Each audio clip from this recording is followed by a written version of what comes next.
exiles, and giant hunters. So today we're going to sharpen some knives. Okay, so these are wet stones that have been soaking in water. You should let them soak for at least 15 minutes, maybe longer. As long as you want to make sure all the bubbles are out of them, because the water is both a lubricant to help you sharpen the knife, and it helps protect the stone from excess wear. Now this one is a really coarse stone. None of the knives I'm going to be sharpening today are nicked up enough to need this coarse stone. My Leatherman is nicked up that bad, but we're not going to work on that today. And then the other side of this stone has these grooves in it, and it's used to flatten the water stones as they start to get dished and worn out and not flat from sharpening over and over again. So this is a 400 grit on one side, 1000 on the other. That's where we're going to start. And then this one is 3000 and 8000. Push those out of the way. And then I got this handy little holder here. You don't need it, but it does make it a lot nicer because they slide around less. You don't clamp it down super hard. You just want it held in there, because these stones are kind of fragile. They will break. And then put the towel down so the water's not running out all over the floor. So a lot of people have trouble finding the right angle. So one trick to use is a Sharpie, and I forgot to grab it. Give me 1 second. Sorry about that, but the video is free, and you know what they say, you get what you pay for. So what you want to do is take the bevel that you're sharpening, and if you take a Sharpie and color that whole bevel in, you'll be able to see where you're removing. So let me finish doing this, and then I'll show you what it looks like. Camera doesn't want to focus on it very well, but there's the Sharpie line on the cutting edge. Be careful you don't cut yourself while you do that. So what that lets you do is, as you're sharpening, it lets you know your angle's correct and you're not missing any spots. So got a little shot glass measuring cup of water here. Add a little bit of water to the top of the stone, and then we'll put it on there. We'll find the angle, and we'll just make nice even passes using the whole stone and the whole knife all at once. And we'll make about 5 passes here, and then we'll check to see if the Sharpie is being removed evenly. Alright, we're starting to remove the Sharpie, but maybe we shouldn't use the high quality Sharpie for this job. Maybe we should use a cheaper one. But the Sharpie's starting to get removed. Let me do a couple more passes and see if we can get more of the Sharpie removed so you can see what it looks like.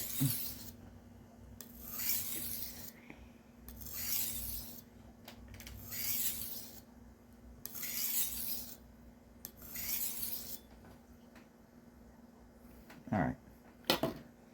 Still not removing the Sharpie yet. This is a pretty fine stone. And something I forgot is we got this little guy. This will add some extra slurry to the stone and help it cut better. So let's do that and see if we can get the stone cutting a little bit better. And see if we can get some of that Sharpie removed so we can start really removing metal.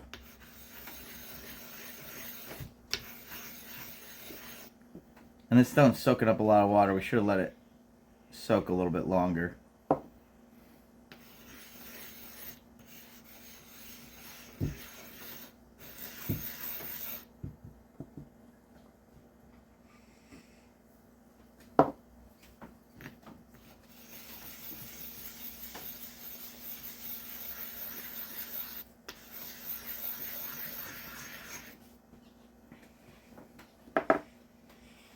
Alright, you can see, I don't know how well the camera picks it up, but there's a little bit of white on here.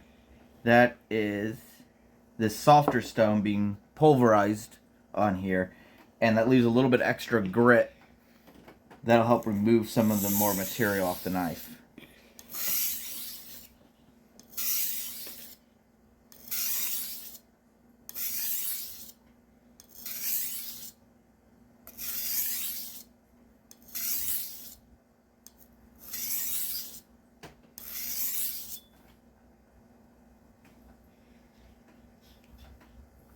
Alright, so you can start to see that the Sharpie's being removed there, but not very much on the rest of the knife except for the very tip. That means I'm putting most of the pressure on the tip and the heel of the knife.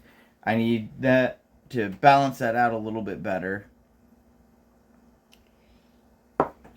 And all my water's running towards me, so I can take this a little bit, because the table's not completely level, and see if we can level the table out a little bit better. That'll help keep more water on the top of the stone too. That doesn't stop it from turning through the stone.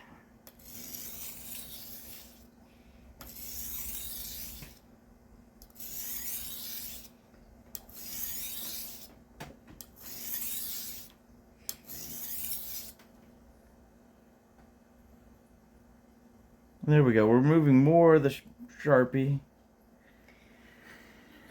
So the line is getting thinner. That means we're sharpening more on the back here and less on the tip, which is fine right now because this knife is really dull. And we're basically changing the angle of the blade. So we want to keep this up for a while. You want to do, let's say, 50 strokes on one side, 50 strokes on the other. Make sure however much material you're moving from this side, you also flip it over and remove material from the other side. So let me do this for a while and back and forth between the two different sides, and we'll show you the results then. If you're learning to sharpen, I recommend these cheap knives from Walmart. I think I paid like $3 for this knife. If you screw it up, who cares? It's a good practice knife. If you're just learning, it's better to practice with one of these than to start practicing with, especially if you have like really high-end kitchen knives. These are Chicago cutlery, so they're good, but they're not super high-end. So start with these low-quality knives. If you can't find these at your local Walmart, like you don't live in a redneck enough area, these Moras are great knives. Just remember with the Mora that they're Scandinavian ground. So instead of having a thin cutting edge, this whole part is their cutting edge that needs to be sharpened. So you just sharpen all the way across here. And what's nice about these Moras and other Scandinavian ground knives when you're learning to sharpen with is they have the nice flat edge that's really easy to index and find on the stone. So you look at that with one pass, I already removed a lot of the Sharpie off of there. Because it's so easy to find that, index it. Here. It's really easy to find that edge. You just lay the knife flat, rotate up, and you can feel where it hits that edge. And then you can just pull it across there. And it quickly removes a lot of that Sharpie and lets you find it. You can see where this one is actually worn in certain areas, where even though I'm holding it flat, it's not sharpening. So we'll have to keep sharpening till we remove the metal off of those areas, which we're not going to do today, but that is a project that needs to be done. And you can see the same thing on this kitchen knife, where there's little spots where the Sharpie's still left. That's because the knife edge is worn down in those areas and it's not quite hitting the stone. This side has a lot less of that. You can even see a couple of nicks there. So this knife is dull enough you could use one of these coarser stones. But I'm going to stick with this 400 grit for now. It won't be super sharp when we're done today. We'll sharpen it with the 400 grit before I have to go to work. And then next time I sit down to sharpen knives, we'll sharpen this one again at 400 grit. It's going to be sharper than it was out of the block. But it's not going to be completely dull until we get rid of all those low spots. But the next thing you want to do as you get rid of those low spots is before you stop for the end of that sharpening session, you can feel the edge of the blade. Carefully, don't run your finger this Don't run your finger this way, you'll cut yourself. But if you feel the edge like this, you can feel in little areas where there'll be a little bit of a wire burr. So we got to remove that wire burr. And the easiest way to do that is to find which side the burr's on. Which, if you're sharpening on this side of the knife, the burr will be last. If you're sharpening on this side of the knife, the bottom here, last, the burr will be on this side. If you sharpen this way, the burr will be on this side. In this case, I sharpen this side last, so the burr's on this side. So we got to remove that little burr off of there. And the easiest way to do that is to find that edge again and pull one time across. Now we can feel and see if we can feel where that burr is and see if we moved it to the other side. So this side feels sharper now than this side. So that means we bent the burr from this side over around to this side. Because what happens when we're sharpening is we're pushing metal off the edge of the blade. Well, some of that metal stays stuck, and that's what forms that burr. So remove the burr from this side. Now flip it over. One pass on this side. And there, the burr's gone. It's equally sharp on both sides. Now, like I said, this knife needs some work.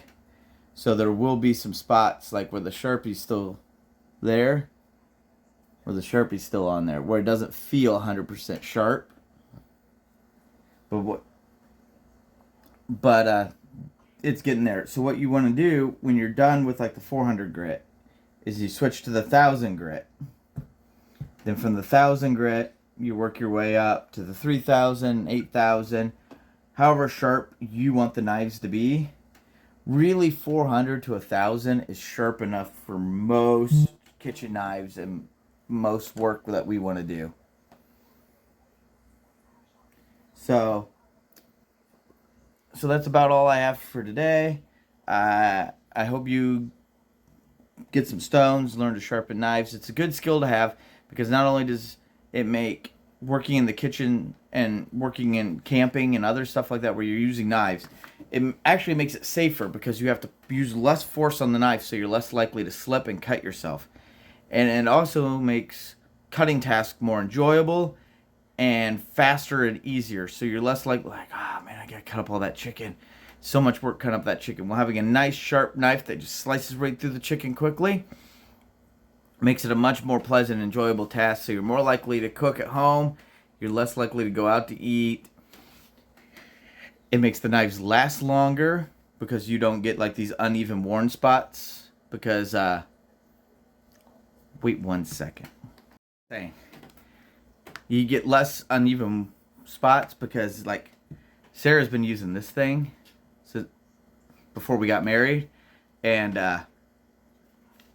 yes, these carbide cutters, they remove the burr, they remove high spots off the blade, and they do sort of sharpen it, but if you have this, let me see if I can show you. If you have it perfectly straight in there, you'll sharpen the knife really well. There we go. But if you twist this at any one angle, you'll end up with dull spots and spots that are worn unevenly from this. And your cutting task will also make the knife wear more unevenly, which will make it easier for this to follow that uneven worn path. So you should use these nice flat stones that are easy to make a nice, clean, perfect, good edge. So as you pull it through the material, it's cutting nice and smooth. Now, a lot of YouTube videos you'll see out there, when the guy's done sharpening, he'll take a piece of paper and like, wow, look at how easy it is. Like, no, learn to feel the edge and know how sharp the knife actually is. Don't waste paper, and don't cut through paper with a kitchen knife. It's really hard on the edge. There's no point in doing that. Just learn to sharpen knives and learn to feel the edge and feel how sharp it is. So I hope this helps you sharpen your kitchen knives and like camping outdoorsy knives and just your everyday carry work knives. Having a sharp knife versus a dull knife makes your life so much easier, more enjoyable when you have to use knives. The reason I put up with this thing being dull is, one, I'm pretty busy and sometimes I don't get around to sharpening it, just like everybody else. And also I carry this little Gerber box cutter, and when it gets dull, I just throw the blade away and put another one in. So I can put up with this one being dull because this one's always sharp. I even usually, a lot of times, carry extra blades for this in my everyday carry bag. So I hope this helps you learn to sharpen, and I hope that sharpening helps make your life easier and more enjoyable. And if you didn't get anything out of this video, that's fine, because you get what you paid for, and this video was free. So if you have any questions or comments, leave them down in the comments section below. Thanks for watching, and remember, we, his people, will rebuild.